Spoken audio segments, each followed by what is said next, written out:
Совхоз «Новый» в Мирнинском районе по праву считается одним из лучших сельских хозяйств республики. Главное его направление – молочное и мясное производство. Нынче здесь около 2000 голов крупного рогатого скота, 700 из них – дойное стадо. Как проходит зимний стойловый период и как чувствуют себя совхозские буренки, узнавала Августа Степанова. Зимний период в совхозе «Новый» проходит без особых проблем. Крупный рогатый скот, как и подобает алмазным коровам, зимует с комфортом. В наших комплексах всегда тепло, светло, комфортно, сухо.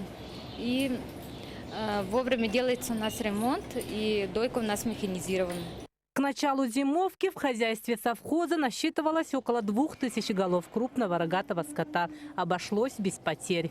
Проблем с кормовой базой не возникало. Сенокосных площадей 500 с лишним гектаров плюс силосесенаж. Так что совхозное стадо на весь сезон обеспечено кормами. В прошлом году мы заготовили большое количество сена, это 83% мы выполнили. И силосы заложили вместо 1500-1750, то на 250 тонн это больше. На молочно-товарной ферме производят более 3,5 тонн молока в день. Надой на одну корову за 2015 год составил более 2000 килограммов. Я к ним хорошо отношусь, они ко мне молочко дают, как говорится. Да, план мы с ними выполняем. Вот, я уже с этой группой 8 лет, вот я их с телочек набирала, да, вот, и мы с ними постоянно выполняем план. Здесь находятся телята, их сюда переводят прямо из родильного отделения. Сегодня в младшей телячьей группе более 50 голов.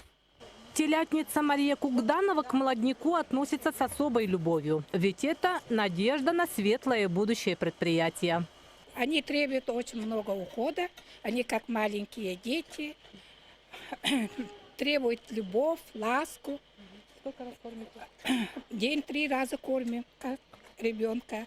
Впереди у животноводов огромные планы. За счет культивации земли собираются расширять сенокосные угодья на 80 гектаров.